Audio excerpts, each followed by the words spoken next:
Salut à tous! Dans cette vidéo, je souhaitais revenir sur la fameuse affaire «Je ne contracte pas».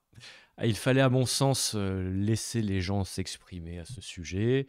J'ai pris le temps de m'intéresser aux différents avis, que ce soit de la presse mainstream jusqu'à la presse dite alternative, aux soi-disant indépendants qui ont fait de leur gagne-pain de donner leur avis, sur tout et n'importe quoi, etc. Donc après autant de propos bidons, fallacieux et injurieux, eh bien j'avais à cœur de vous proposer une approche, me semble-t-il, plus juste, en adéquation avec la triste réalité de notre société. Je vais donc analyser le bien fondé des remarques qui ont été faites sur cette vidéo, ainsi que par son contenu. Première partie de la vidéo, quelques petites précisions importantes. En quelques points. Déjà, je ne représente aucun mouvement ni aucune idéologie, hein. Je ne parle qu'en mon nom, en fonction de mes études, de mes expériences et globalement de ma compréhension de la thématique, que je travaille depuis un moment. On n'a pas tous la même idée de ce que c'est et d'où on pourrait aller avec tout ça. Donc, je vous livre mes idées. Je ne détiens aussi aucune vérité ni aucune solution magique, hein. De mon côté, je tente de vous expliquer quelles sont les réelles règles de la société et je vous apprends les méthodes qui nous permettent de nous défendre face à ce système répressif. Et je vous accompagne au mieux pour justement éviter que vous vous mettiez dans des situations indésirées, telles que celle-ci par exemple, dans la vidéo. J'essaie avant tout de pousser la réflexion en donnant des pistes pour vos recherches personnelles. C'est important ça.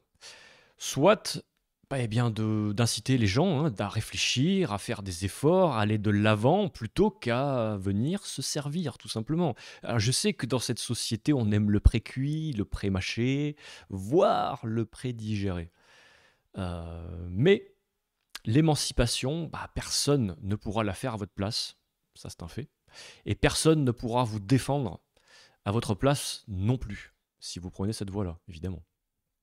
Sauf si vous prenez la voie de la représentativité, mais ce n'est pas le principe de l'émancipation. C'est pas compatible. C'est même antinomique. Donc, si vous n'entrez pas dans une démarche, gérer vos affaires personnelles sera vraiment beaucoup plus chaotique et certainement beaucoup moins efficace.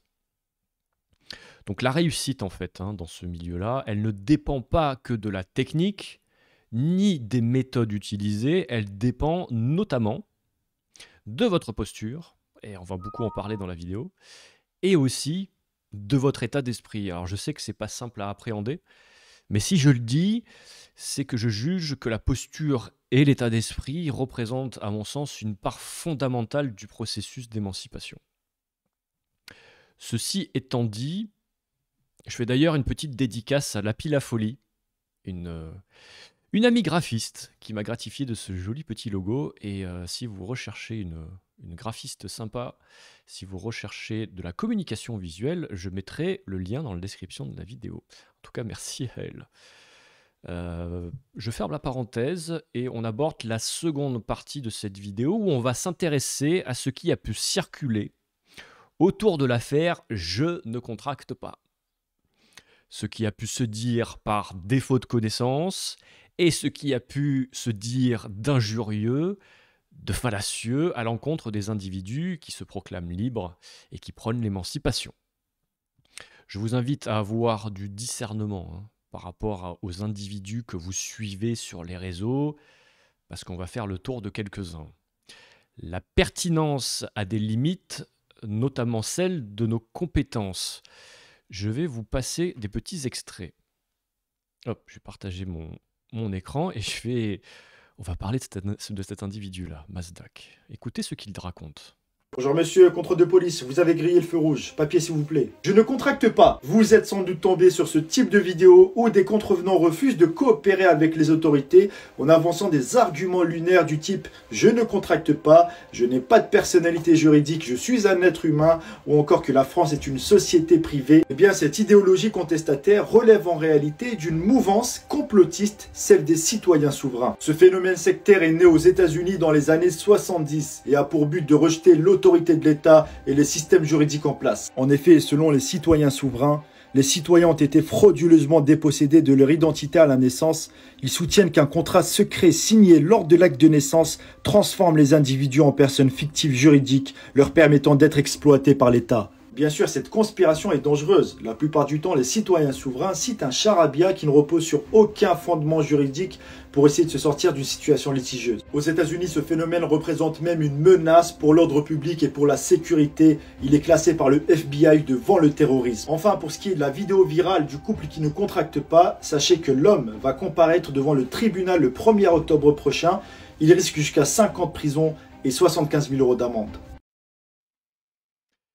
Voilà, je suis extrêmement pardon, déçu de Mazdak. Pourquoi je le passe? Parce que, à mon sens, c'est un très bon exemple. Il est très populaire et suivi pour ses petits conseils, ses petites astuces juridiques. Et donc, il fait quelque part office d'autorité en droit, car il semble être juriste. Et en tant qu'influenceur également, avec plus de 2 millions d'abonnés.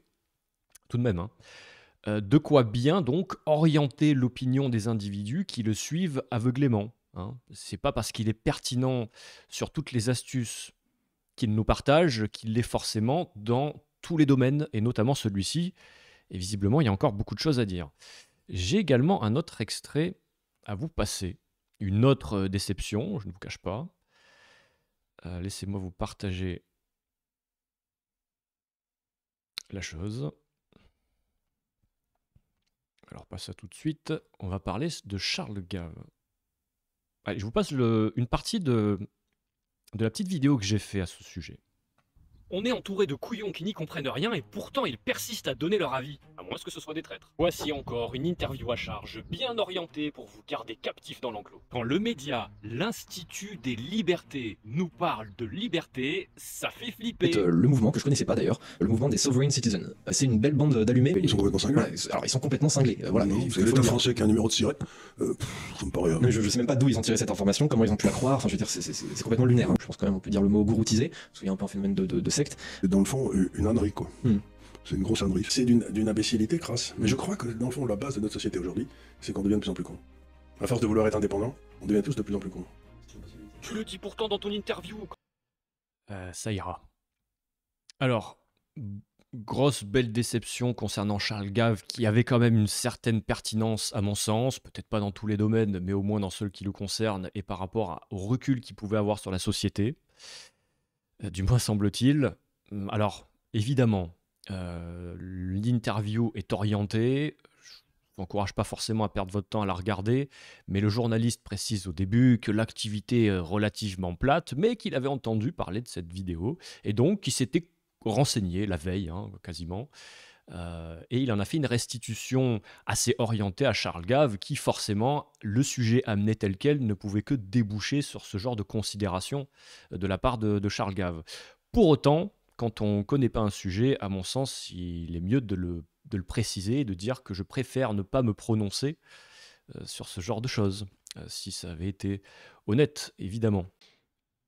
Un autre protagoniste à s'exprimer sur le dossier, le loup divergent, dans son journalou numéro 219, nous parle encore une fois. Alors, il n'a pas évidemment parlé souvent de cette thématique. Il en parle d'une manière assez décevante, il est vrai. Alors, le loup divergent, ça fait un moment que nous autres, moi y compris, tentons de rentrer en contact avec lui parce qu'il y a une certaine pertinence toujours, hein, donc un intérêt profond à essayer de bosser ensemble et de faire des choses ensemble, tout simplement. Parce qu'on est tous censés être dans le même bateau. À chaque fois, il a botté en touche. Moi, si je l'avais contacté, c'était principalement pour lui apporter des éléments supplémentaires pour qu'il puisse, à son tour, à son audience, lui faire profiter peut-être d'angles différents concernant cette fameuse fraude du nom et apporter des éléments qui finalement manquaient à son analyse. Mais il est assez dommage de voir que ça n'a pas l'air de l'intéresser et que s'il prétend que ce n'est pas une voie à prendre, bah, à mon sens, c'est qu'il n'a pas compris les fondamentaux de ce qui devait être saisi de cette fraude du nom et de ce que ça peut générer. Voilà. Oh, ça aurait été sympa de pouvoir en discuter avec lui, mais visiblement, ils n'ont pas l'air très ouverts à discuter, malheureusement. Ce qui est très décevant. On a aussi un dénommé Georges, qui est assez virulent pour parler de ceux qui tendent vers la souveraineté. Encore un YouTuber qui a fait de son métier que de donner son avis sur tout et n'importe quoi. Donc on s'empare d'un sujet, allez, on potasse vite fait 2-3 heures avant le direct, et puis comme ça on peut donner son avis. Pour la petite précision, je pense avoir mis plusieurs années avant de bien saisir l'intégralité de la supercherie, et surtout de me faire une idée de la dimension que ça amène, cette thématique, hein, l'émancipation en général, la fraude généralisée, comme je l'appelle. Donc voilà, encore un qui discrédite d'une manière assez virulente les êtres souverains. C'est assez dommage parce que c'est, encore une fois, très orienté avec des discours. C'est toujours le même narratif et c'est toujours les mêmes termes, notamment le terme lunaire, comme vous avez pu entendre sur la vidéo précédente. C'est lunaire. Ce que font ces gens-là, c'est lunaire. Voilà, c'est quelque chose qui est repris par Georges, mais notamment par Charles Gave, évidemment, et notamment par Arthur Delaporte, qui est un député socialiste et qui a évoqué la chose à l'Assemblée nationale. Et là, ça commence à devenir intéressant, puisqu'on commence à parler de sujets intéressants jusqu'à l'Assemblée nationale. Alors, est-ce que c'est une initiative personnelle d'Arthur Delaporte ou est-ce qu'il commence à avoir peur que les choses s'ébruitent? Parce que forcément, le berger voulant garder ses moutons dans l'enclos, il n'y a aucune raison de vous parler de cette possibilité d'émancipation. Donc autant anticiper les choses et le discréditer pour faire mourir le truc dans l'œuf. Ce qu'on va justement éviter de faire pour apporter quelques vérités ou rééquilibrer les vérités aujourd'hui. Voilà, c'est très intéressant que ça passe à l'Assemblée nationale. Ça commence à venir, enfin, depuis toutes ces années. Et il y a également un article de France Info. Je ne contracte pas. Le monde parallèle des êtres souverains, je suis d'accord, il faut le mettre entre guillemets, la mouvance complotiste qui amuse autant qu'elle inquiète. Ouais, alors elle pourrait être amusante, mais selon eux, ça les inquiète. Bah, ça les inquiète, tout ça pourquoi? Bah, parce que c'est une voie pour sortir de la bergerie, et on sait très bien que c'est pas ce qu'ils veulent. On va s'arrêter là, je vais pas tout montrer non plus, mais c'est juste pour donner un petit panel de ce qui a pu se raconter ici et là. Donc, concernant cet article et concernant tout ce qui a pu se dire dans ces diverses vidéos, c'est une succession de punchlines anti-complotistes classiques, hein, toujours le même narratif pour discréditer ceux qui gênent, n'est-ce pas? Ça mélange les affaires et les protagonistes, ça mélange absolument tout parce qu'ils ne sont absolument pas compétents pour en parler. Il n'y a aucun argument de plus de 10 mots, hein, ça n'existe pas, c'est lunaire. Ils comptent tout simplement, hein, ces gens-là, sur le fait que vous n'alliez certainement pas vérifier les informations par vous-même, hein, en prétextant que eux-mêmes sont l'autorité, hein, ces grands médias, pour vous dire quoi penser, mais surtout n'allez pas vérifier, parce que si vous allez vérifier, vous allez vite voir que tout ce qui a été dit, c'est à portée de clic en fait. Hein. On va prendre un exemple, hein, le fameux truc lunaire de la vidéo de Charles Gave, la société... La France étant une société privée avec un numéro de série, mais où ces fous sont-ils allés chercher ça? Bon, l'exemple, hein. Et honnêtement, considérant la France République française présidence, de son petit nom, de sa raison sociale, considérant que c'est une société privée, ce qui serait normal selon certains, ou pas, hein, ou pas inquiétant du tout, Alors soit, qui irait vérifier à quoi sert, par exemple, l'enregistrement au Duns Bradstreet qui confère aux corporations privées le fameux numéro Duns qui leur permet d'œuvrer sur les marchés financiers internationaux. Parce que tout le monde peut aller sur société.com et taper République française présidence pour voir leur numéro de siret et de voir que c'est enregistré comme une corporation étatique. Ça prend 20 secondes. Mais bon, ils sont trop flemmards et de toute manière, j'en ai parlé déjà dans mes pilules. Si vous voulez vous en convaincre, je referai un rappel sur ce que sont mes pilules. Bref, le Duns Bradstreet, donc, pour aller un petit peu plus loin que le numéro de siret et pour poser des questions sur le pourquoi du comment, le Duns Bradstreet, c'est le registre du commerce international. Rien que ça. Avec un numéro Duns, enfin du moins avoir un numéro Duns, c'est avoir un numéro de sirène international. Ok. Le numéro SIC, CIK, quant à lui, est obtenu par la SEC, la fameuse Securities and Exchange Commission. C'est, on va résumer les choses comme ça, le gendarme du commerce international. Voilà. Le numéro LEI, LEI, est aussi le numéro Legal Entity Identifier. Pour ceux qui veulent aller chercher ce que c'est et ce que ça implique d'avoir un numéro LEI. Voilà, je balance des informations. Maintenant, soit vous allez regarder mes pilules parce que j'en ai déjà parlé, soit vous allez faire vos quelques petites recherches sur votre moteur qui ne sera pas Google, parce que ce n'est pas votre ami, n'oubliez pas.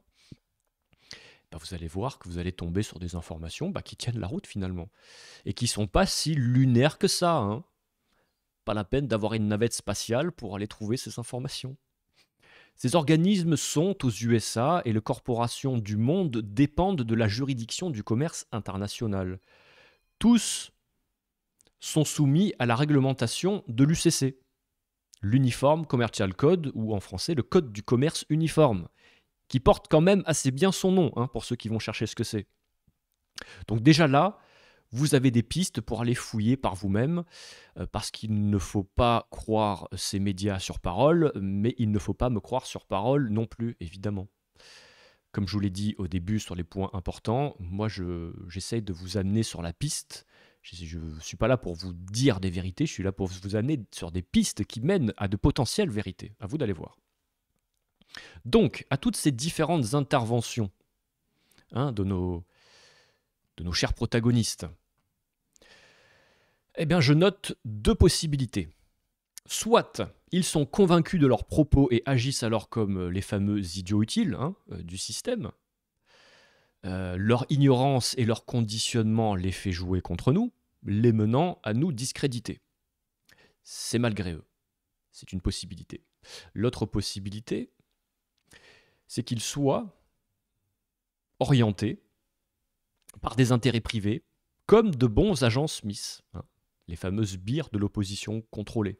En somme, j'aime pas forcément trop ce terme, mais au moins tout le monde est clair sur ce que ça peut être. Et ces deux possibilités posent deux problèmes. Soit ce sont des incompétents et c'est grave, donc il ferait mieux de la mettre en veilleuse, parce qu'ils ne maîtrisent pas le sujet, donc quand on ne maîtrise pas le sujet, il vaut mieux la fermer, comme on dit. Soit ce sont des traîtres, des vendus qui utilisent leur notoriété pour vous écarter du bon chemin, du potentiel bon chemin. Et c'est d'autant plus grave, parce qu'ils nous desservent pour de bon et intentionnellement.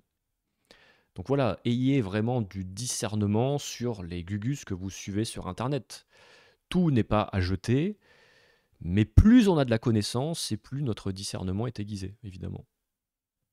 Donc mon but, et c'est important de le préciser, ce n'est pas de créer de la division entre nous, en vous exposant quelques acteurs de la désinformation, selon moi, malgré eux ou pas, donc, mais de mettre en lumière le fait que de donner son avis sur un sujet aussi important participe à renvoyer les gens dans de potentielles voies de garage. Comme la politique, en somme. C'est des voies de garage, des voies sans issue. La politique politicienne. Entendons-nous bien. Il nous écarte d'une voie d'émancipation qui, en plus d'être puissante, explique énormément de maux de la société. Encore une fois, je vous renvoie à mes pilules. Cette mise en lumière est un énième appel du pied à ces protagonistes pour leur dire que s'ils veulent communiquer à leur audience des informations peut-être un petit peu plus justes, il convient de s'ouvrir et d'éviter de s'écouter parler en prétendant avoir la sacro-sainte vérité, n'est-ce pas? Qu'ils invitent des individus pertinents pour avoir une contradiction. En tout cas, de mon côté, la porte est ouverte. Dans cette troisième partie de la vidéo, nous allons passer à l'analyse. Alors, je vais vous partager un extrait de la vidéo montée par un média, dont on parlera tout à l'heure. L'extrait suffira, dans la mesure où il y a tous les éléments nécessaires à l'analyse. Sachez pour information que la vidéo originelle, qui quand même possède quelques temps morts, dure grosso modo 10 minutes. Je vous partage la fameuse vidéo. Non! Vous n'avez pas! Vous n'avez pas le droit! Voilà comment peut se finir une rencontre entre des complotistes et des gendarmes. On vous explique. Ce couple se fait arrêter par la gendarmerie pour ce qu'il semble être un simple contrôle d'alcoolémie. Problème, le couple refuse le contrôle pour des raisons pour le moins absurdes. Je dépends de la juridiction de la commune locaux. Tribunal du peuple, par le peuple et pour le peuple. Vous n'avez pas à toucher la voiture. C'est une propriété privée! C'est une Non! propriété privée. Sachez que le code de la route, c'est un code, c'est pas une loi et c'est qu'un arrêté depuis 1922. Et c'est pas un véhicule, c'est une voiture. Vous ne comprenez rien aux arguments du couple, c'est normal. Il serait adepte de la théorie du complot de la fraude du non légal. En gros, ces adeptes imaginent que l'État crée à votre naissance une entreprise, votre nom en lettres capitales. Ça serait pour ça que votre nom est toujours en majuscule sur vos papiers d'identité. Conséquence, ces complotistes imaginent ne rien pouvoir risquer en donnant leur nom en minuscules.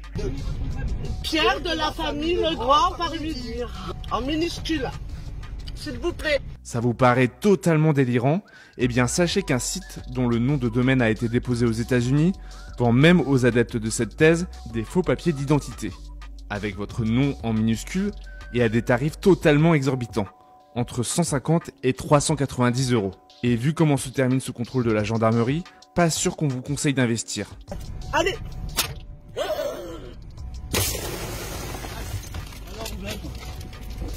Vous! Non! Merci Loopsider pour cette analyse totalement bidon. Bref, l'analyse. Dans cette vidéo, nous avons affaire à 3 protagonistes. Et les 3 protagonistes sont, à mon sens, tous à la ramasse. Le premier des protagonistes, ça va être les gendarmes. Alors, ils ont eu un excès évident de confiance en leur autorité déjà, mais aussi en leur légitimité. On ressent la puissance du conditionnement et de l'ignorance pour appliquer ces règles de manière aussi virulente. Donner du pouvoir à quelqu'un en légitimant ses actions, et la plupart du temps, c'est la catastrophe. C'est un petit peu ça. J'ai déjà expliqué dans une pilule pourquoi je les compare à une milice privée. D'ailleurs, je vais vous la partager vite fait. Elle est ici. Voilà. Je ne vais pas vous la passer, mais elle explique pas mal de choses et je vous encourage donc à consulter encore une fois mes fameuses pilules où j'ai quand même raconté pas mal de choses. Je vous laisserai aller jeter un œil.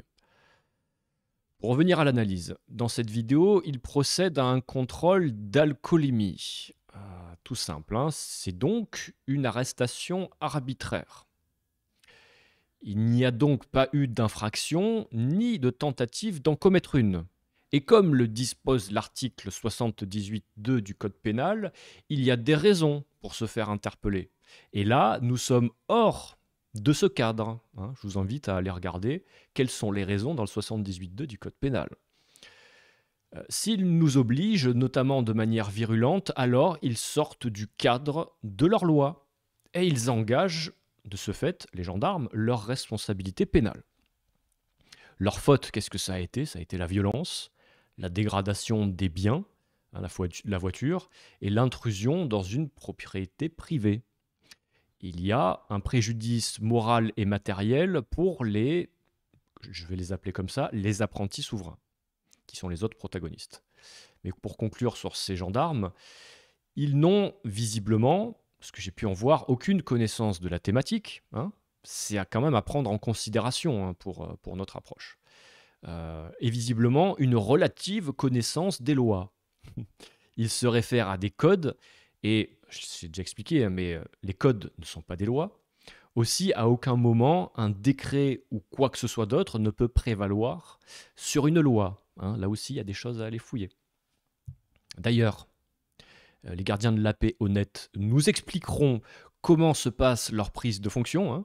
Est-ce que le recrutement se base sur leurs compétences, sur la maîtrise du droit ou sur la faculté d'obéissance?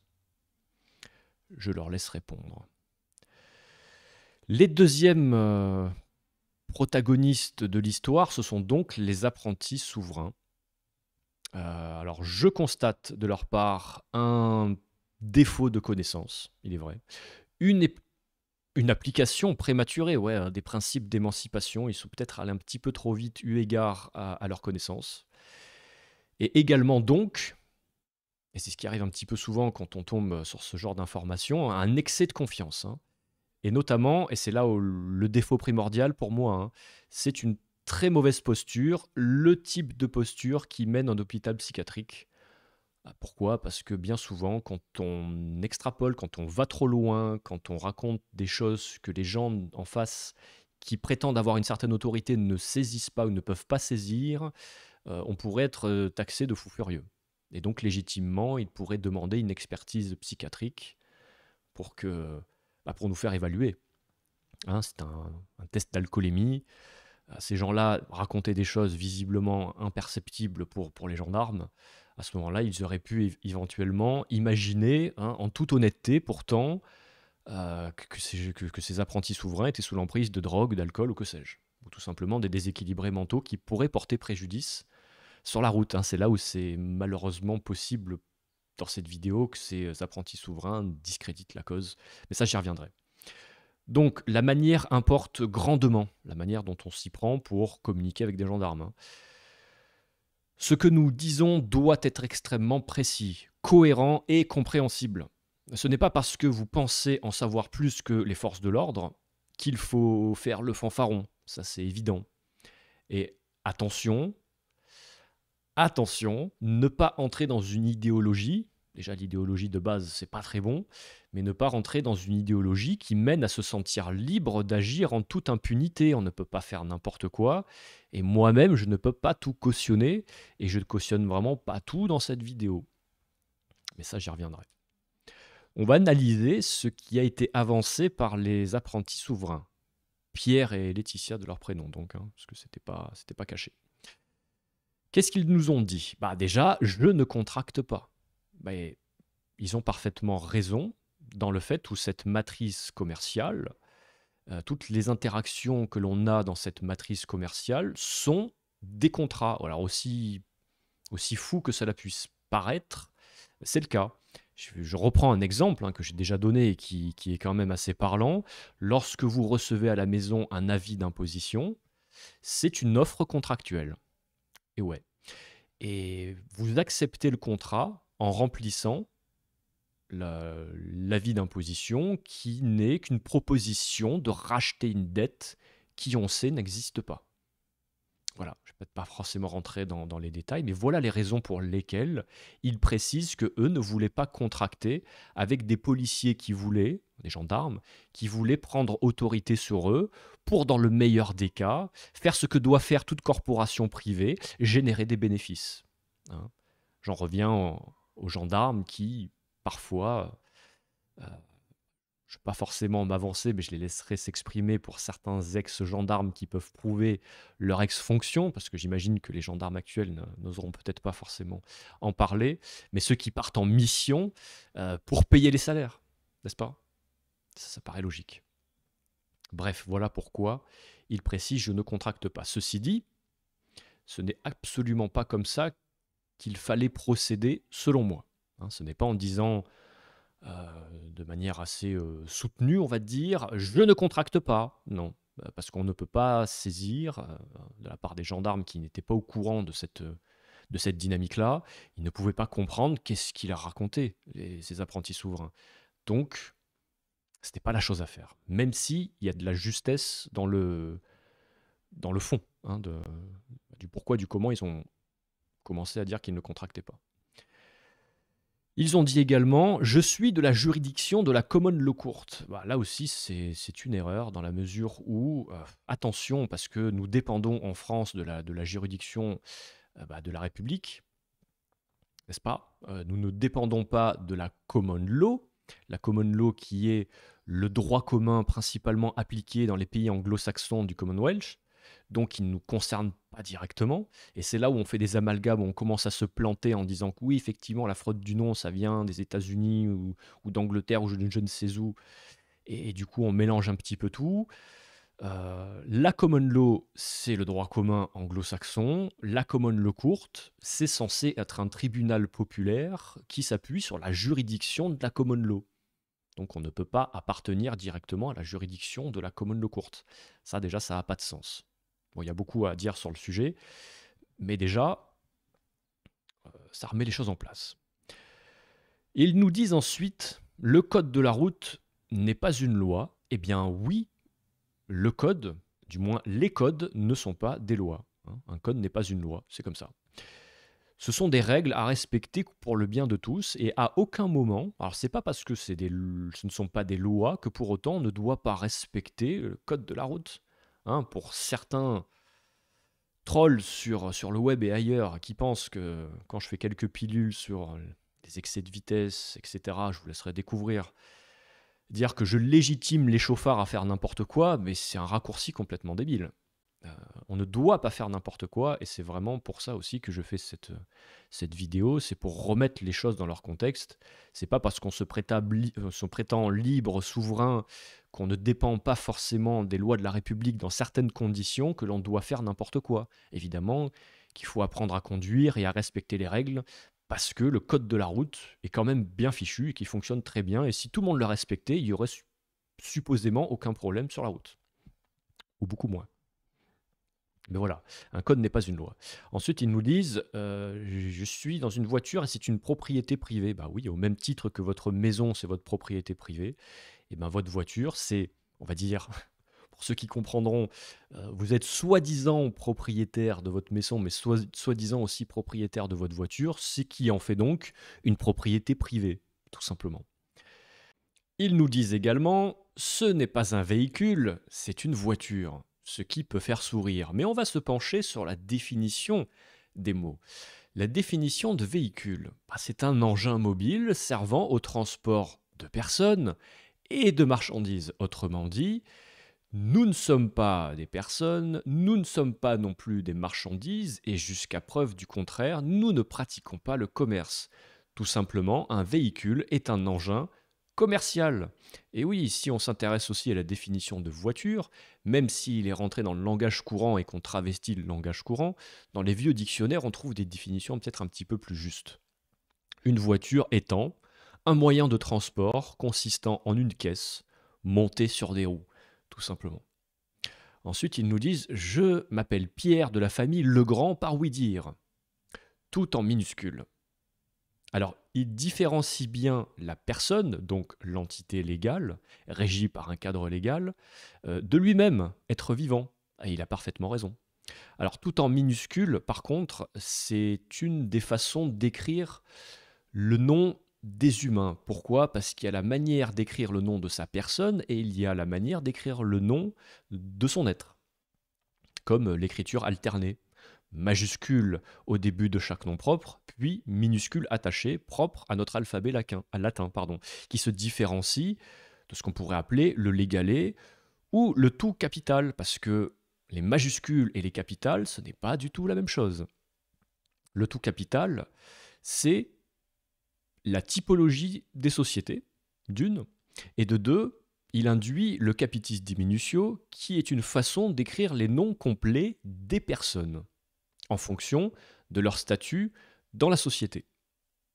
Voilà, tout ça c'est tiré de de l'Empire romain, parce que l'Empire a changé dans les formes, mais certainement pas dans le fond. Alors ça n'a pas forcément les mêmes implications aujourd'hui, le capitis diminutio, qu'à l'époque, mais pour autant, on en a gardé l'essence même du capitis diminutio, c'est-à-dire la perte ou la diminution de capacité.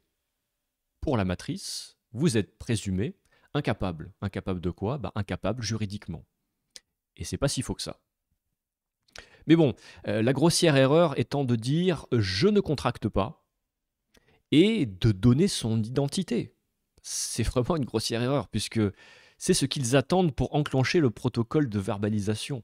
Hein, c'est une offre commerciale. À partir du moment où on donne son identité, on consent et le contrat démarre.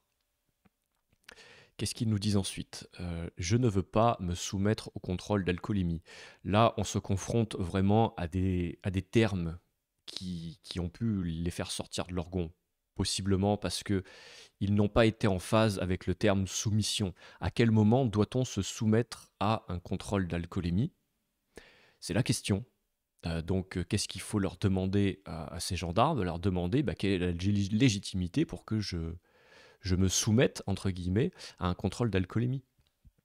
Quelle est la preuve de cette réclamation? Parce que la preuve de réclamation incombe à celui qui demande l'exécution d'une obligation. Donc voilà, il faut bien remettre les choses dans son contexte et s'appuyer aussi, tant que possible, sur certaines lois ou partir dans une autre voie comme celle des êtres vivants. Mais ça, c'est quelque chose de bien particulier que je ne conseille pas forcément. Bon, ça, c'est quelque chose sur lequel on pourra revenir. Bref, en tout cas, de mélanger le vrai et l'approximatif, c'est comme de mélanger le blanc et le jaune de l'œuf. En gros, il ne reste que le jaune, hein, donc il ne reste que l'approximatif, et c'est ce qu'on en retient. Souvenez-vous d'une chose, c'est que tout ce que vous dites peut être retenu contre vous. Hein, et il ne faut pas plus que des mots pour conclure des contrats. Puisque nous sommes dans une société commerciale jusqu'à la moelle, avoir une notion des contrats serait déjà bénéfique. Donc si vous n'avez pas une posture pédagogue, diplomate, que vous n'agissez pas avec calme, courtoisie, ça mène souvent à la confrontation, et c'est parfaitement ce qu'il faut éviter. N'oubliez pas que face à vous, avant d'avoir des forces de l'ordre, vous avez des êtres vivants avec qui il faut savoir discuter. Je vous l'ai dit, ces gendarmes n'étaient pas forcément au courant de tout ça, donc ils ne pouvaient pas saisir ce qui était avancé par le couple, les apprentis souverains. Donc évidemment qu'en entrant dans une guerre d'ego, en voulant donner des leçons, notamment à des gendarmes qui prétendent être l'autorité, ça ne peut que dégénérer. Donc la pédagogie et l'approche bienveillante, notamment dans une situation délicate, ça c'est vraiment un art. Donc, il faut bien y songer.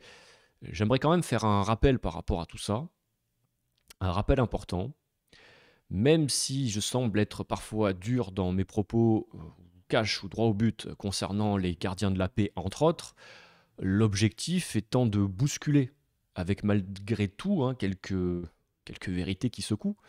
Alors, je ne suis et nous ne sommes pas, dans l'ensemble, absolument pas contre les gardiens de la paix. On n'est pas contre eux, pas du tout. De ce fait, il n'est pas concevable d'entrer dans la confrontation, mais plutôt d'encourager le dialogue en amenant des éléments dans le calme et la courtoisie. Le challenge dans tout ça, c'est bien entendu de savoir maîtriser ses émotions dans un contexte qui, je le conçois, est totalement délicat. Donc ce n'est pas forcément dans la connaissance de tous les articles de loi que ça va se jouer, mais surtout, comme je le disais au début de cette vidéo, dans cette fameuse posture d'être libre. Donc une posture bienveillante d'être qui ne consent pas et qui explique pourquoi il ne consent pas. En tout cas, moi, personnellement, je leur tire mon chapeau d'avoir tenté. L'occasion s'est présentée lors d'un contrôle d'alcoolémie. La question n'est pas tant de savoir s'ils n'ont pas voulu contracter parce qu'il y avait un certain taux d'alcoolémie dans le sang ou si tout simplement ils voulaient mettre en application ce qu'ils avaient appris, mais en tout cas, ils ont tenté et c'est en tentant qu'on a fait des erreurs et qu'on monte en compétence et qu'on finit par avoir une expérience dans tout ça. Donc, chapeau à eux d'avoir tenté la chose. Le troisième protagoniste dans cette vidéo, c'est bien évidemment le média Collabo qui nous fait un reportage bien orienté. Hein, la théorie du complot de la fraude du non légal. Ah, c'est pas une théorie, hein, c'est un fait juridique, j'en ai parlé dans mes pilules. Donc quels sont les arguments de notre cher média? Alors, l'État crée une entreprise à notre naissance. C'est pas totalement vrai, ça se passe pas exactement comme ça. C'est que l'État, donc la matrice, elle va créer une entité légale pour qu'on puisse avoir un avatar dans cet univers fictif, qui est l'administratif et le juridique. Hein. C'est un univers fictif parce que c'est un univers organisationnel. Donc on a besoin d'une entité légale pour agir et œuvrer dans un univers légal, dans un cadre légal. Donc on nous crée une personne physique, et cette personne-là a la faculté d'une entreprise. Mais c'est faire un raccourci de dire que l'État nous crée une entreprise à notre naissance. C'est pas totalement juste. Mais évidemment, le principe étant de tout mélanger pour nous perdre et faire passer ces gens-là pour des cinglés. Ils nous disent les lettres capitales puis majuscules sur les cartes d'identité. Vous voyez dans la vidéo, ils mélangent un petit peu tout et je viens de l'expliquer. Le capital et les majuscules, c'est complètement différent. Les majuscules, ce sont des lettres gracieuses propres à notre alphabet latin et le capital étant des lettres bâtons, un peu moins gracieuses. Ils nous disent ne rien pouvoir risquer en donnant son nom en minuscule. C'est totalement faux. C'est pas parce qu'on donne son nom en minuscule qu'on est de suite intouchable, parce que de suite on est un être vivant qui est non régi dans le droit positif. C'est pas ça du tout. Encore une fois, c'est une méconnaissance, mais ils prennent un argument que personne comprend pour le retourner contre nous en disant tout simplement c'est débile. Mais non. Le problème, c'est que le nom en minuscule se fait valoir quand on fait des papiers précisément. Mais c'est vrai qu'à l'écrit, finalement, ils donnent leur nom en minuscule, mais ça ne va rien changer pour les gendarmes. Ils nous disent également qu'il y a des sites qui vendent des faux papiers d'identité. C'est pas tant qu'ils sont faux, les papiers. Ils sont pas plus faux, finalement, que les papiers d'identité de la matrice, de l'État, etc. C'est juste qu'ils ne sont pas valables dans leur juridiction. Chaque juridiction a ses documents. C'est juste que les documents qui sont vendus sur ces sites ne sont tout simplement pas valables dans l'univers que l'on connaît. C'est tout. Ils sont pas plus faux que les faux que l'on a déjà, d'une certaine manière. Quant au fait de vendre des papiers, là, c'est là justement où on ne peut pas forcément tout cautionner, et c'est vrai qu'ils s'appuient encore une fois sur la vente de ces documents pour discréditer, et c'est là où ils n'ont pas forcément tort.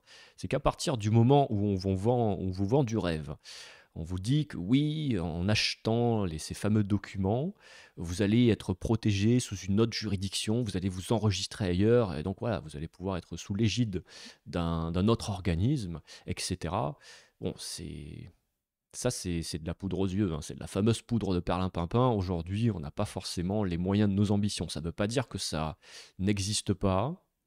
Ça ne veut pas dire que ça n'a aucune portée, ça ne veut pas dire que c'est complètement fallacieux. Aujourd'hui, du moins à l'instant T, on ne peut pas dire ça aux gens. On ne peut pas proposer à des gens qui n'ont pas conscience de cette dynamique qu'ils peuvent acheter des documents pour changer leur vie. C'est tout simplement pas possible. Pour autant, c'est une voie à prendre. Mais aujourd'hui, tous ceux qui vous proposent des documents de ce type-là, faites très attention, ayez du discernement, parce que c'est du commerce. Alors, c'est pas tant le problème forcément de pratiquer le commerce, c'est de le faire en trompant les gens, en leur faisant croire n'importe quoi. Notamment qu'ils seront protégés ou sous l'égide d'une autre corporation ou de je ne sais quoi d'autre, en appartenant à une autre juridiction. Donc attention à ce que l'on vous vend, parce qu'on vous vend tout et n'importe quoi. Hein. On vous vend des cartes d'identité. Bon, pour une autre juridiction, pourquoi pas, des passeports. Reste à savoir qu'est-ce que vous pourrez faire avec ces passeports. Tout dépend où ils sont enregistrés, évidemment. Mais on vous vend également des certificats de naissance. À quel moment ça va vous aider dans quelque chose?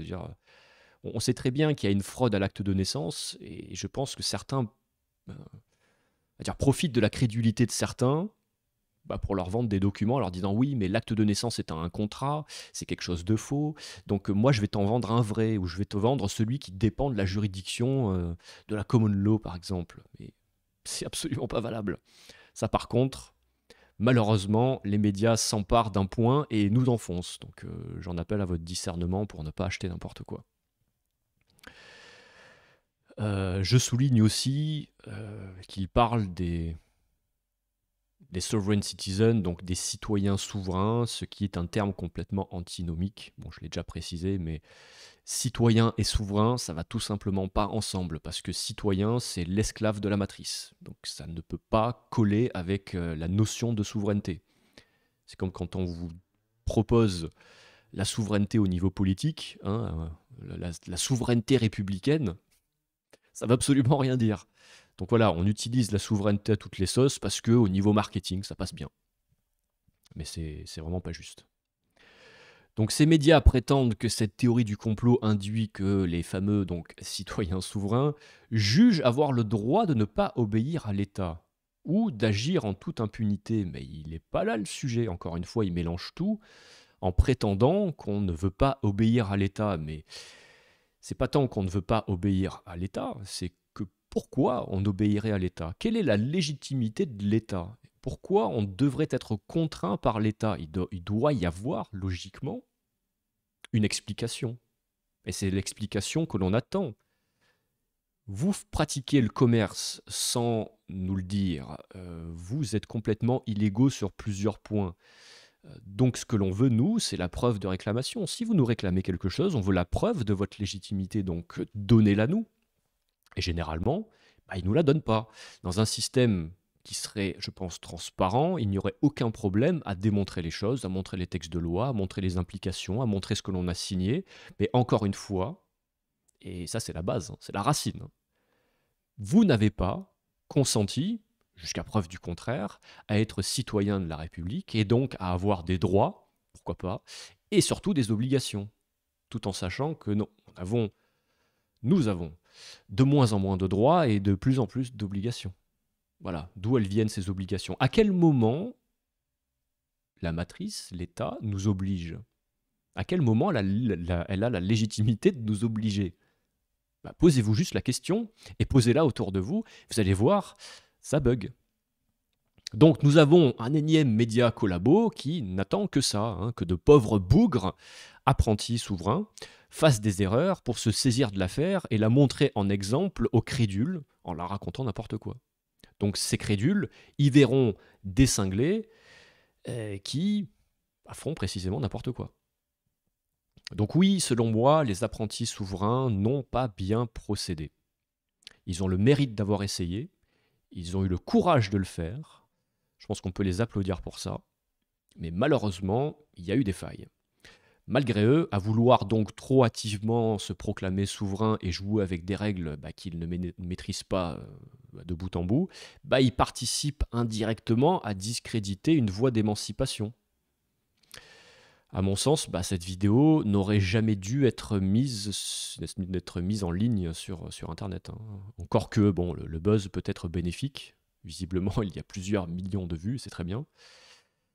Mais elle serait bénéfique pour que les gens s'emparent du sujet, à condition, évidemment, qu'ils ne tombent pas sur ces gens qui racontent n'importe quoi sur le sujet et qui tombent sur des gens qui, comme moi, essayent de mettre un petit peu plus de justesse et d'honnêteté dans ce qu'ont fait ces apprentis souverains. Mais voilà, dans l'idéal, il faudrait éviter de montrer de mauvais exemples. La matrice n'attend que ça, et on ne va pas leur donner le bâton, hein, dans le meilleur des cas. Donc attention à ce que vous entendez sur Internet, il y a de nombreux pièges entre ceux qui saisissent mal ou de travers et qui vous expliquent comment faire, et ceux qui ont des intérêts personnels à protéger, un business ou une popularité, hein, ceux qui vous mènent volontairement dans le mur pour précisément nous discréditer. Donc, une dernière fois, il faut prendre beaucoup de recul par rapport à tout ce qu'on entend, il faut étudier la chose, et une fois qu'on a quelques connaissances sur le sujet, on peut avoir un discernement adéquat pour ne pas se faire avoir. Et pour moi donc, le but de cette vidéo, c'est de vous faire peur, de vous dissuader d'aller vers une voie d'émancipation qui est vraiment très puissante parce qu'elle explique tout. Hein, ils sont là pour discréditer l'émancipation. Et pour moi, c'est une des causes des causes. Une fois qu'on a saisi comment ça se passe, une fois qu'on se pose les bonnes questions, eh bien, on découvre le pot aux roses, comme on dit. D'ailleurs, je vais vous faire un petit partage de mon site pour ceux qui veulent aller plus loin, parce qu'il y a des chances que je sois allé vite et que j'ai parlé chinois pour certains. Donc pour ceux qui veulent en savoir plus, vous vous rendez sur le site voynich.me.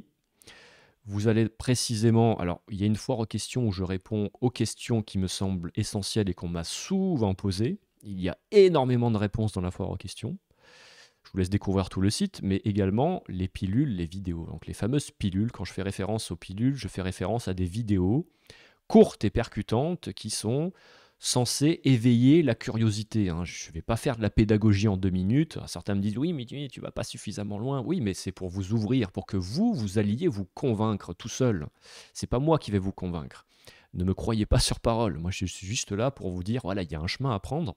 Prenez-le. » Donc ces vidéos, elles sont triées avec des replays, des actions, des réponses faites, des messages. Alors les messages sont très importants dans la mesure où ils sont là pour faire réfléchir. Je pense que c'est important de réfléchir à tout ça, de réfléchir à notre monde. Il y a beaucoup de réflexions partagées dans les messages, et notamment les fameuses pilules. Elles sont toutes en vidéo et elles sont à regarder dans un ordre chronologique, la première étant celle-ci, et vous déroulez. Aujourd'hui, il y en a une 50aine et je continuerai d'alimenter au fur et à mesure. 4e partie de cette vidéo, questions-réponses. Vous avez été nombreux à me poser des questions et c'est parti, je m'y colle. Alors, que ce soit le code de la route ou le code pénal, certains disent que c'est celui des routes et qui permet de contrôler n'importe quel véhicule à n'importe quel moment. Mais comment tu argumentes sur le fait que ça ne soit pas des lois? Le code de la route étant fait par décret, les codes n'étant pas des lois, seules les lois sont contraignantes. Les codes sont des règles à respecter, des conventions collectives qu'il est bon de respecter, mais pour autant, il ne s'agit pas de lois, et donc à partir du moment où ce ne sont pas des lois, ça ne peut pas être contraignant. Est-ce que faire une contre-proposition aux gendarmes équivaut à passer contrat s'ils acceptent? Alors là, c'est technique comme question. C'est vrai que j'ai bien précisé que les gendarmes tentent de contracter avec les apprentis souverains. Le fait de faire une contre-proposition induit qu'on ait envie de contracter avec eux. Or, nous n'avons précisément pas envie, c'est le thème de la vidéo, d'ailleurs, je ne contracte pas. C'est précisément ça, on n'a pas envie de contracter avec eux, donc on n'a pas forcément envie d'avoir un contrat avec eux. Donc il n'y a pas forcément de contre-proposition à passer. Dans ce cas précis, on coupe court, on n'a pas envie d'avoir affaire avec eux et on n'a pas envie qu'ils s'immiscent dans nos affaires privées. Quelle aurait été ta posture face à ces gendarmes? Bonne question ça. Alors je l'ai déjà précisé. Déjà, la politesse, la courtoisie, l'aimabilité. Et garder son calme avant tout. Et de discuter, de ne jamais refuser de faire les choses, mais à chaque fois de demander la preuve ou de demander le motif. Demander le motif de l'arrestation, demander la légitimité, demander éventuellement à discuter avec un OPJ, de demander éventuellement leur RIO, qu'ils devraient présenter normalement de facto, de même qu'ils devraient aussi nous présenter nos droits, chose qu'ils ne font pas. Ouais, ils chantent un petit peu dans leur protocole, tout simplement parce qu'ils n'ont plus réellement, si tant est qu'ils aient déjà eu les facultés de maîtriser le droit. Chose qu'ils ne font pas. Donc c'est très difficile de dire exactement quoi faire. Je pense qu'il y a des choses à respecter, il y a une posture à avoir. Donc le calme, la politesse, la courtoisie, la pédagogie, c'est une évidence. Et puis de ne pas être dans la confrontation et de demander la légitimité, c'est une chose. Ensuite, ça dépend comment le contrôle est opéré, ça dépend comment la discussion est engagée, parce que en fonction des termes, des mots employés, des phrases, des requêtes des policiers ou des gendarmes, ça peut différer, ça peut changer. Donc c'est vraiment un apprentissage. À un moment donné, il faut aussi pouvoir se faire à plusieurs ou tout seul devant son miroir des scénarios à travailler pour ne pas être pris de panique le jour J, ne pas bafouiller et savoir exactement ce qu'on va dire et pourquoi on va le dire. Parce qu'il faut pouvoir justifier tout ce que vous allez amener. Il ne s'agit pas de sortir des lois parce que vous avez vu ça sur Internet. Il s'agit de comprendre la loi et de savoir pourquoi vous êtes légitime d'utiliser cette loi. Et possiblement pas une autre, etc. Donc ça se travaille. Qu'est-ce que la common law courte? Pourquoi ne pourrait-on pas dépendre d'elle? J'ai déjà parlé de la common law courte, mais bon, on va se repencher dessus. Donc, c'est un tribunal du droit commun. Hein, common law courte, c'est la cour de la common law. Donc, tribunal du droit commun. Donc, on pourrait traduire ça comme une cour de justice sous la juridiction du droit commun, qui se veut, normalement, plus proche du droit naturel que les juridictions étatiques.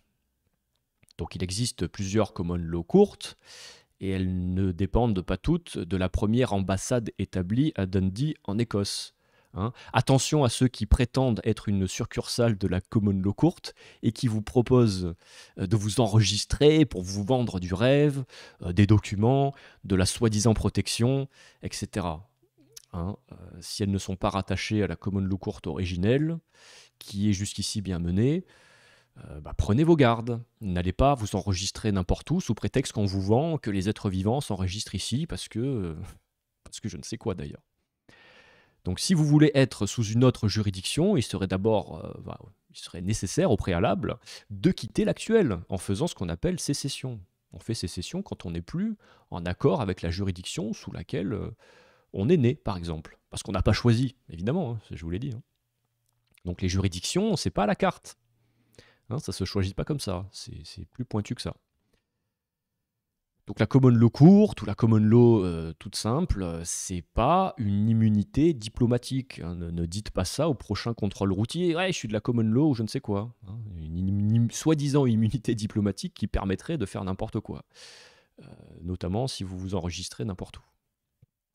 Donc à l'heure actuelle, je pense que la common law courte n'a pas forcément les moyens de ses ambitions, n'est pas indiquée en fait pour sauver les particuliers, je précise.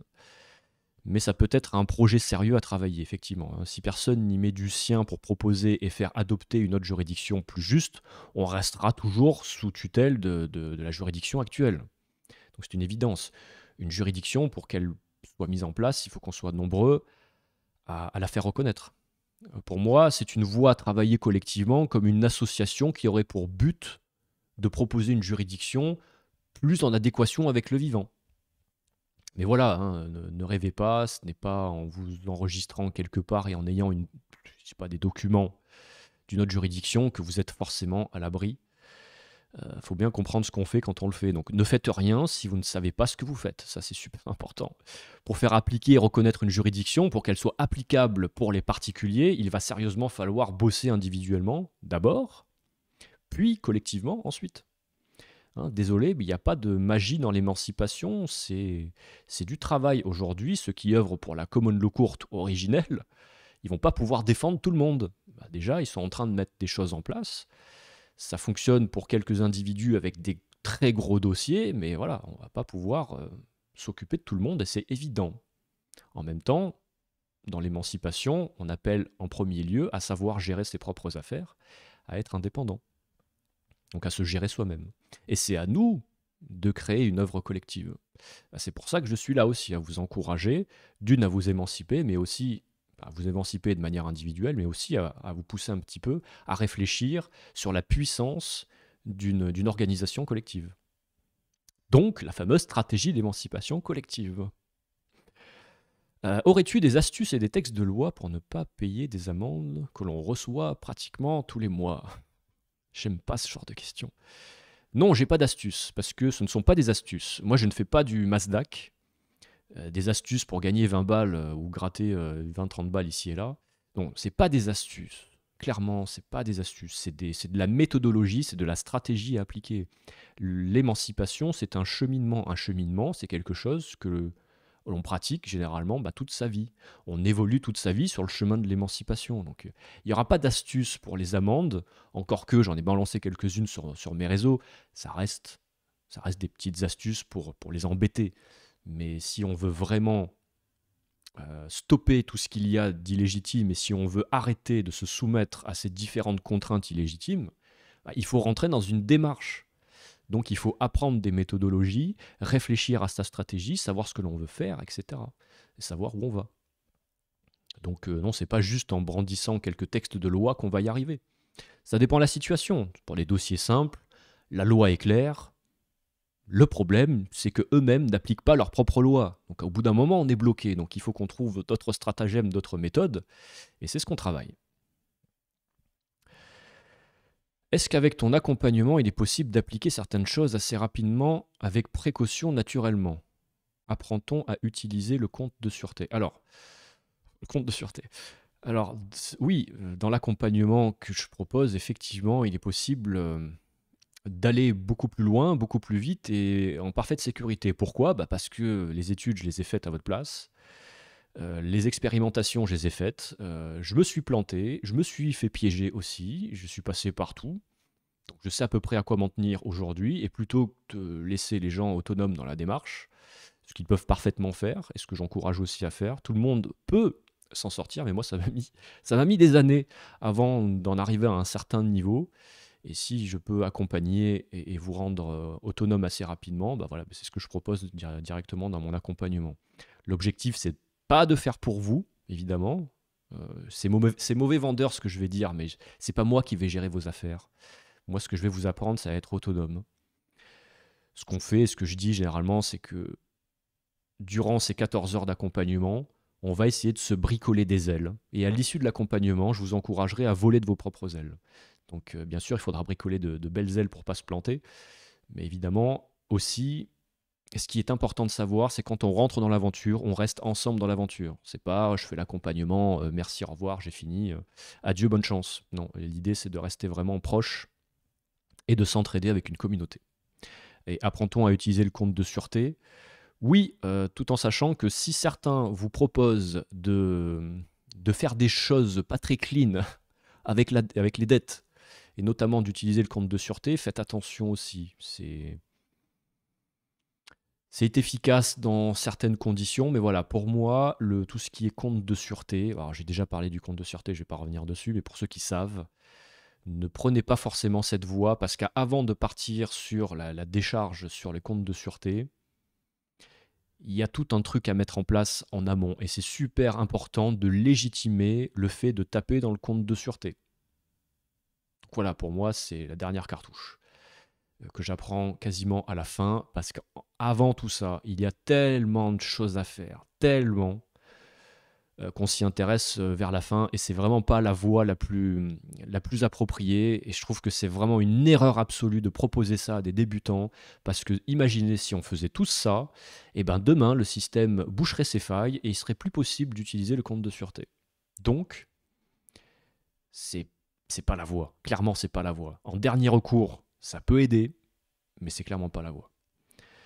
Il faut voir plus loin. C'est pas parce qu'on tombe sur une méthodologie qui peut fonctionner qu'on va l'utiliser bêtement sans savoir quels sont les tenants aboutissants de l'application d'une méthode qu'on maîtrise pas forcément de bout en bout. Bonsoir. Comment se défendre avec les entités mafieuses puisque les agents du système sont comme des autruches sans rien capter à dos droits? En persévérant et en appliquant des méthodes pointues dont j'ai fait référence. À un moment, face à leur responsabilité, ils ne peuvent plus ignorer. Et moi, je vous apprends à retourner leurs propres armes contre eux. Tout simplement. Il s'agit d'utiliser leurs propres armes et de les retourner contre eux. On n'a rien inventé, c'est juste qu'on... je vous apprends à déchiffrer la matrice. Encore une fois, si vous jouez à un jeu et que vous ne connaissez pas les règles du jeu, vous allez vous faire avoir par celui qui joue avec vous et qui connaît, lui, les règles du jeu. Donc, il s'agit de les connaître. Et justement, je vous les apprends. Est-ce que le dossier des 12 preuves qu'il n'y a plus rien de légal dans la République est valable? Mais bien entendu qu'il est valable. C'est un document absolument magnifique. 12 preuves qu'il n'y a plus rien de légal dans la République par le docteur en droit, maître Philippe Fortabat-Labattu, qui lui a mis le système en PLS, ne serait-ce qu'en s'intéressant à la voie légale. Ce qu'il dit, c'est que tout ça, ce dossier révèle le cataclysme que serait la révélation de ces informations au grand public. Ça serait un cataclysme, pourquoi? Parce que ça serait très probablement l'effondrement de tout le système juridique, depuis au moins 1848. Donc c'est tout simplement pas concevable pour le système, et c'est même pas concevable par les experts en droit. D'ailleurs, il a proposé aux experts en droit, aux docteurs, aux avocats, aux juristes, peu importe, il a proposé que l'on remette en question ce dossier, et jusqu'à preuve du contraire, ce dossier n'a pas été remis en question, de manière valable du moins. Donc c'est vraiment un dossier sur lequel on peut piocher quelques informations, alors c'est très pointu, mais ça explique dans quel état est réellement la République au niveau de sa légalité. C'est vertigineux, c'est de la bombe atomique, et c'est tout simplement pas croyable en fait, c'est trop. Et je pense que c'est pour ça que les gens n'y vont pas, hein. C'est pour ça que les juristes n'y vont pas, c'est que non, on va pas y aller parce que sinon, ça risquerait de remettre en question notre propre boulot. Donc forcément, ils vont pas le faire. Mais vous, je vous encourage, hein. Je vous encourage à aller lire ce document. Est-ce possible que justement ces apprentis souverains soient une opposition contrôlée? Eh bien, je ne crois pas. D'une, pour avoir parlé à Pierre. Je ne crois pas. D'une, pour le connaître d'une certaine manière indirectement à la base. Mais d'une, voilà, quand je vois cette vidéo, quand je l'ai vue, je me suis pas dit c'est l'opposition contrôlée, j'ai vu des pauvres bougres qui essayaient de s'en sortir. Alors je peux pas vous l'expliquer, c'est une question de feeling et d'expérience. Mais on peut pas dire que c'est de l'opposition contrôlée, je pense qu'il s'y aurait pris d'une toute autre manière. Je pense que ça se serait senti dans la manière d'amener les choses, etc. J'en ai vu plein des vidéos, j'en ai côtoyé plein des individus qui font ça, moi-même j'ai pratiqué la chose.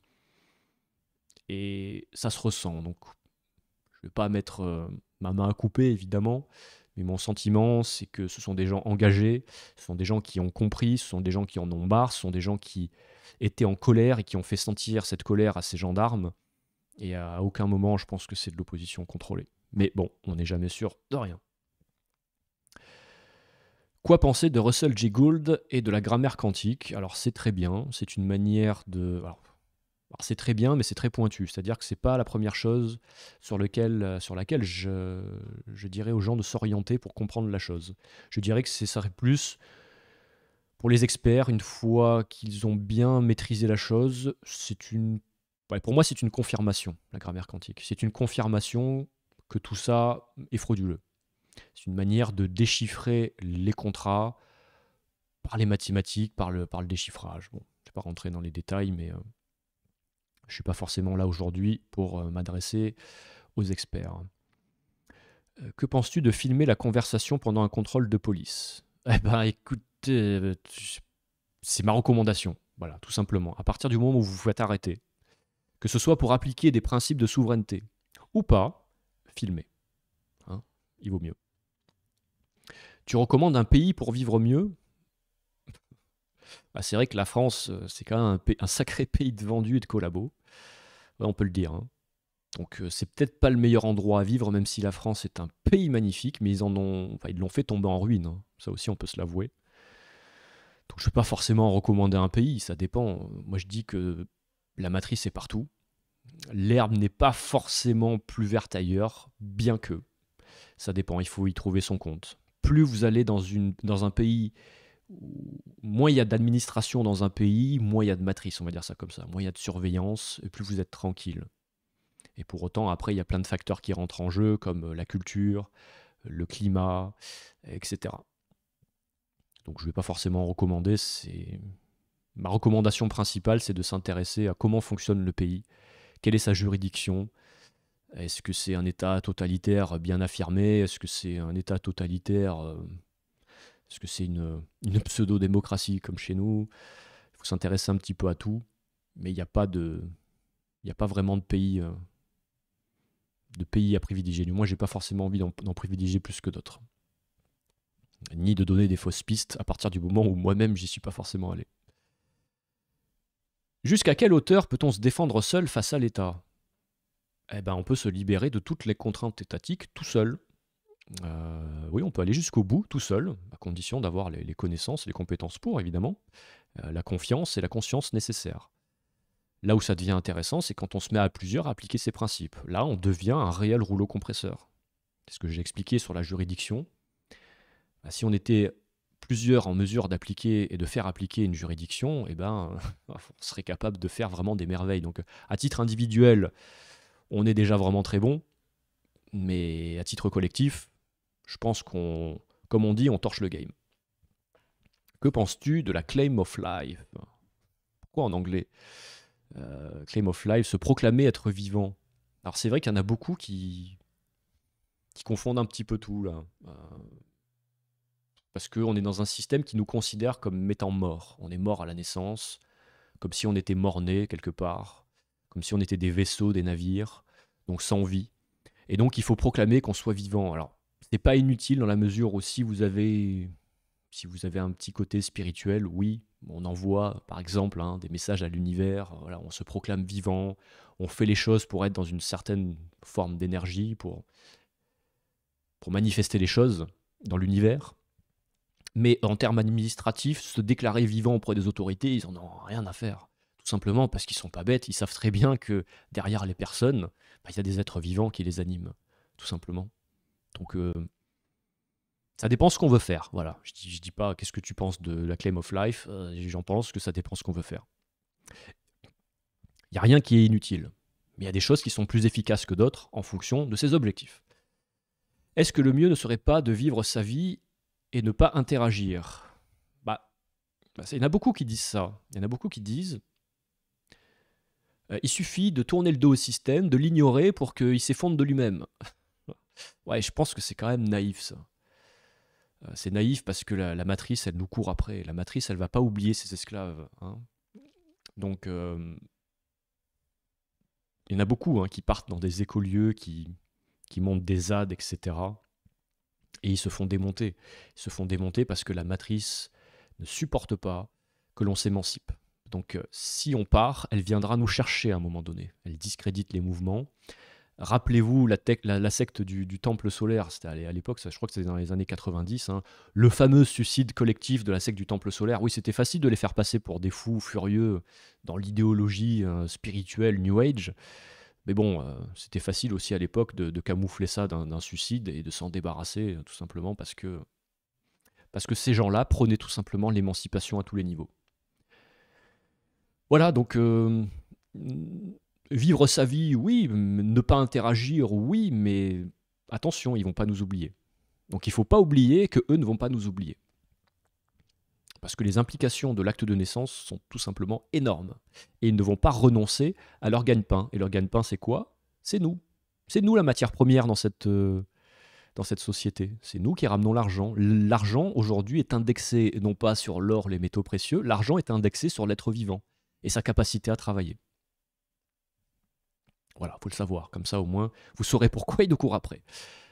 Par quoi substituer le mariage? Union attestée par des témoins, être vivant, y a-t-il des pistes déjà explorées? Alors, c'est vrai que le mariage... Alors, si le mariage se fait à l'église, il faut néanmoins les papiers de la mairie. Donc, pour se marier, il faut forcément passer par la mairie. Donc, par l'organisme de la matrice. Donc, il faut forcément se faire reconnaître par la matrice. Mais est-ce qu'on a réellement besoin de se faire reconnaître par la matrice pour nous unir? Finalement, c'est que dans les papiers que ça se passe. Si on veut faire des fiches d'imposition, si on veut fusionner nos fiches d'imposition, on se marie, on a quelques avantages, encore que. Je pense que le mariage est une erreur dans la mesure où on part un petit peu trop loin dans l'émancipation. À un moment donné, il y a des choses qui peuvent bloquer. Bon, c'est pas irréversible. Mais à quel moment on a besoin de se faire reconnaître par la matrice? Autre que par les papiers si on en a besoin. Donc aujourd'hui, est-ce qu'il existe une alternative? Je dirais tout simplement, vous allez à Las Vegas et vous allez dans une chapelle, vous mariez, voilà, ça sera reconnu devant qui vous voulez, devant Elvis, devant Marilyn Monroe, devant Dieu, devant vos dieux, devant qui vous voulez. Et ça suffira, je pense. L'idée étant de faire un pacte avec sa moitié, au moins, et éventuellement devant une puissance supérieure. Mais il n'y a pas de... En fait, on n'a pas un système d'être vivant, donc forcément, il n'y a pas d'alternative à ça. Si nous sommes tous des marchands, que penses-tu de la lettre de change pour soi-même? Alors oui, nous sommes tous des marchands, oui, nous sommes des personnes physiques.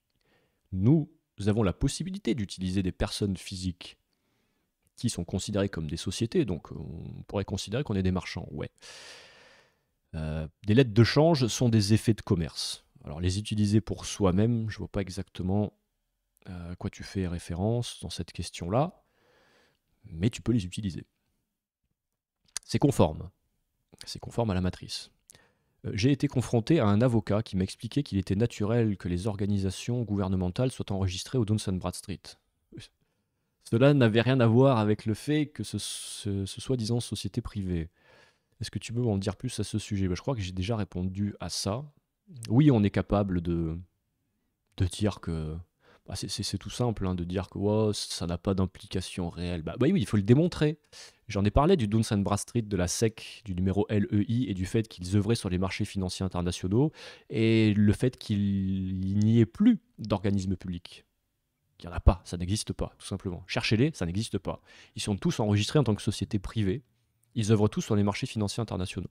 Donc il n'y a pas de caisse sociale publique, il n'y a pas d'argent commun. L'argent, il part, et puis il revient, et puis quand il revient, il y en a moins.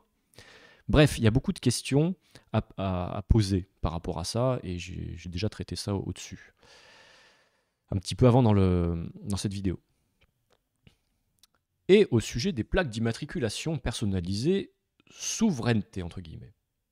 Ça pue l'arrestation arbitraire, non? Et l'immobilisation de véhicules. Alors, ce que tu veux dire par là, c'est que si jamais on crée des plaques souveraines, des plaques d'immatriculation souveraines, oui, parce que il n'y a pas d'obligation à proprement parler d'avoir des plaques, d'avoir une carte grise.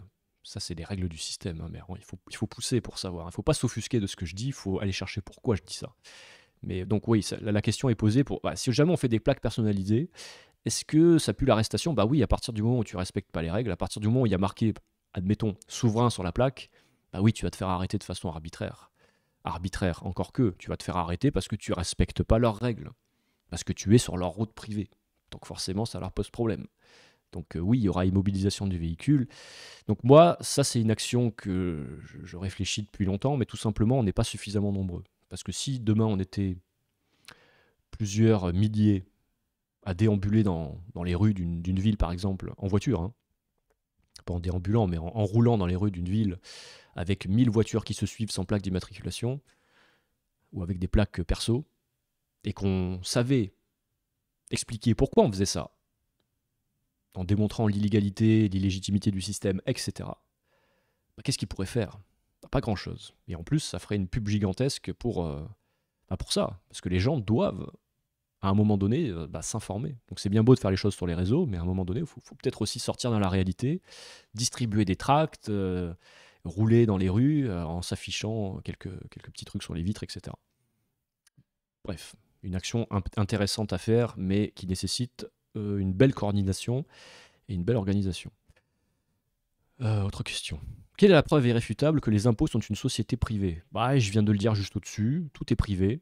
C'est simple, cherchez les organismes publics, il n'y en a pas. Regardez sur société.com, regardez sur le Dun & Bradstreet, et vous allez trouver par exemple la Direction Générale du Trésor. Alors si vous n'avez pas forcément trouvé, c'est qu'il faut faire attention sur la raison sociale. Il faut trouver la bonne raison sociale. La DGT, c'est la Direction Générale du Trésor, elle est inscrite comme telle sur société.com et sur le Dun & Bradstreet, etc. Donc c'est là qu'on voit que tous les acteurs qui œuvrent pour l'imposition en France sont enregistrés en tant que société privée. Il ne faut pas aller chercher très loin. Se déclarer mort, est-ce envisageable? Oui, tout à fait. C'est ce qu'a fait Ghislaine Langto. Pour ceux qui la connaissent, c'est une doyenne souveraine, on va dire ça comme ça, qui parle de souveraineté, qui en parle très bien, et qui, elle, était médecin, donc a pu faire son certificat de décès. Donc elle s'est effacée des registres de la matrice. Donc oui, c'est envisageable, mais bon, il faut connaître un médecin pour ça, etc. Mais c'est une piste pour s'effacer de la matrice, mais voilà, je ne vous encourage pas à vous effacer de la matrice, parce que stratégiquement, je le répète, le mieux étant, pour faire la transition du moins, d'avoir un pied dans la matrice et un pied en dehors. Et savoir jongler entre les deux. Un petit mot sur les hôpitaux psychiatriques, parce qu'on en parle souvent. Oui, c'est vrai. Pourquoi on parle d'hôpital psychiatrique? Tout simplement, allez, je vais prendre l'exemple, parce que c'est un bon exemple, ça, je ne contracte pas. À partir du moment où on se fait arrêter par des gendarmes et que l'argumentaire c'est je suis un être vivant régi par les lois de mon Seigneur, je ne suis pas sous la juridiction de la République française, je ne suis pas une personne et je ne suis pas assujetti aux droits positifs, etc. etc.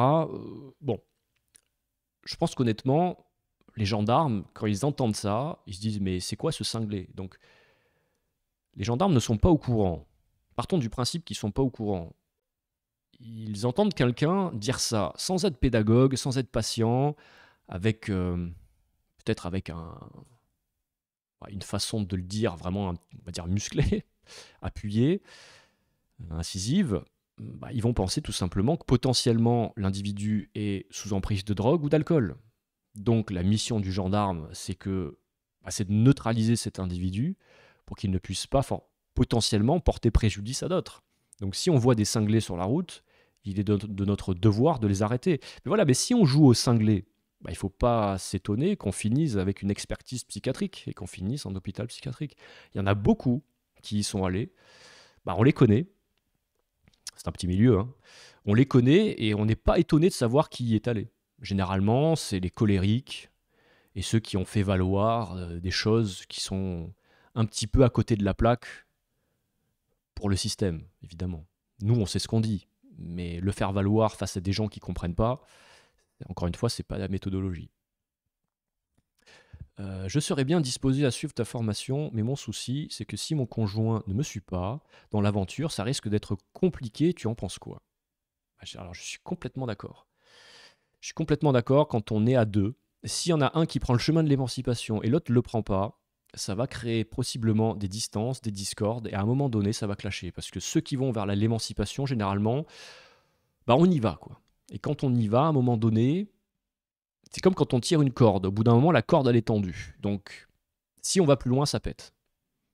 Tout simplement parce que, voilà, si on décide de se libérer de ses contraintes et que le conjoint a peur, n'est pas aligné, n'a pas envie de le faire et préfère se conformer aux exigences de la matrice et à ses lois, bah, ça va être compliqué. Il va y avoir des discordes, des disputes, comme c'est souvent arrivé. Donc, moi, j'encourage à vraiment discuter avec sa moitié, avec son entourage, pour bien expliquer les choses. Partagez-leur mes pilules, et notamment ce live aussi, pour leur expliquer qu'on n'est pas des tarés. On fait les choses avec justesse, avec légitimité, et que ça met du temps. Donc il faut de la pédagogie, et il faut que vous fassiez de la pédagogie avec votre moitié. Et d'ailleurs, pour ce qui concerne mon accompagnement, bah, sachez que pour les couples, c'est le même tarif. Donc si vous voulez le faire pour vous, j'encourage bien souvent les moitiés à se joindre à l'accompagnement. Et bien souvent, malheureusement, je constate que les conjoints ne se joignent pas à nous. Et c'est vraiment très dommage parce qu'il n'y a pas de frais supplémentaires. Je pense que c'est tellement important que je le propose tel quel. Et je ne veux pas ouvrir une place supplémentaire pour ça. Donc, ça fait partie, pour moi, un couple, c'est une unité, ça doit fonctionner ensemble, ça doit fonctionner en équipe. Donc c'est pour ça que je le propose comme ça. Et malheureusement, bah, certains ne prennent pas en considération ce truc-là, et on se retrouve à le faire seul. Et malheureusement, alors il peut y avoir, comment on appelle ça, une redescente des informations, une retranscription plus tard, mais c'est quand même beaucoup mieux de suivre l'accompagnement et de considérer l'importance que ça peut avoir dans nos vies pour faire évoluer notre quotidien. Je m'arrête là concernant les questions, sinon ça risque d'être un petit peu trop long, et je vais passer à la 5e partie de cette vidéo en guise de conclusion. En guise de conclusion, je pourrais vous donner quelques conseils. Notamment, la première des choses, c'est ce qui concerne nos peurs. Alors, la connaissance efface nos craintes et nos peurs. Donc, il faut y aller progressivement. Comme on dit, on doit passer de l'ignorance à la connaissance, de l'ombre à la lumière. Et ça nécessite de travailler sur ces connaissances, parce que plus on en apprend sur le système, et finalement, moins on en a peur. Parce qu'on a souvent peur de l'inconnu, alors qu'une fois qu'on connaît bien le système, on voit véritablement qu'il n'y a pas vraiment de quoi en avoir peur. Donc il faut maîtriser les tenants et aboutissants de ce que vous souhaitez réaliser. On n'a pas tous le même parcours, on n'a pas tous le même souhait d'émancipation, on ne fait pas tous les choses de la même manière. Donc ne regardez pas forcément ce que votre voisin fait, intéressez-vous à votre vie et comment vous voulez mener votre vie selon vos propres conditions et non pas selon les conditions, enfin, ouais, les conditions des autres, notamment celles de la matrice. Hein, c'est vous qui décidez comment vous voulez mener votre vie. Ce n'est pas les autres qui doivent vous l'imposer, comme c'est le cas aujourd'hui. Donc il faut connaître les règles du jeu, c'est une priorité. Je répète, mais si vous jouez à un jeu avec un gars qui connaît les règles et vous ne les connaissez pas, si en plus ce gars est un truand, il va vous avoir, vous allez systématiquement perdre. Bah, c'est exactement ça. La matrice connaît les règles du jeu, elle n'est pas honnête, elle veut vous avoir et elle vous a. Donc il est temps de s'intéresser à quelles sont exactement les règles du jeu. Et d'ailleurs, c'est possiblement un des points de départ. Pour ceux qui demandent ouais, par où je commence, etc., bah, commencez à savoir comment ça fonctionne. J'ai parlé de beaucoup de choses dans cette vidéo. Il y a énormément de pistes, je pense, à l'issue de cette analyse. Donc à vous d'aller vous renseigner, que ce soit sur mon site ou ailleurs. Donc ayez du discernement, bah ça c'est évident. Hein. Plus la connaissance est grande, plus le discernement est bon. Et faites attention aux nombreux pièges aussi, hein, aux mouvements, aux groupes qui vous proposent des actions inconsidérées, à ceux qui prétendent avoir tout compris, aux fameux courriers types, hein, qui sont une fausse bonne idée. N'utilisez pas les courriers types, arrêtez avec ça. Arrêtez avec ces courriers types, c'est réellement... Quand je dis que c'est une fausse bonne idée, c'est-à-dire que ce qui fonctionne pour vous peut ne pas fonctionner pour les autres. Et ça, c'est important, mais notamment, si jamais il y a des suites à ces courriers, est-ce que vous avez la capacité de vous défendre?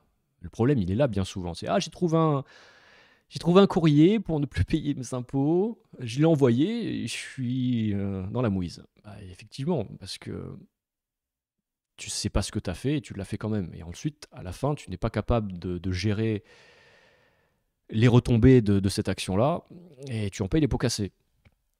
Moi, ce que je dis, c'est que si vous n'êtes pas en mesure d'écrire vos propres courriers, alors ne les faites pas et ne les envoyez pas. C'est aussi simple que ça. Mais voilà, la première des choses, c'est de maîtriser de bout en bout tout ce que vous revendiquez. C'est super important. Donc voilà, il y a plein de pièges, il y a plein de mouvements qui se réclament de la commande le courte, entre autres, qui se réclament de ci, qui vous demandent de vous enregistrer, qui vous proposent des choses, de vous protéger. À l'heure actuelle, ça se saurait s'il y avait des organismes qui étaient en mesure de nous protéger. La seule chose qui peut réellement nous protéger, c'est notre connaissance à l'heure actuelle. Et tout reste à faire.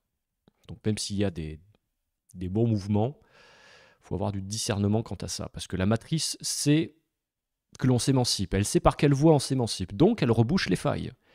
Elle est aussi capable, et je suis intimement convaincu, qu'il y a des projets qui se montent sur Internet, d'êtres humains souverains, je ne sais quoi, qui sont précisément là pour vous planter, pour vous amener dans le mur. Donc faites attention.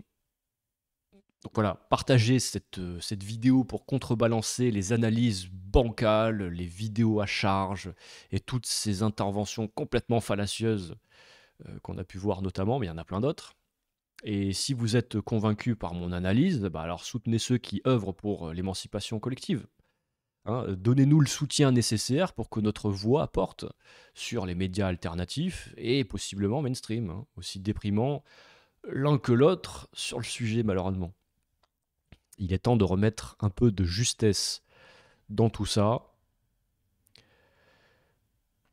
Donc n'oubliez pas également de me suivre aussi sur les réseaux.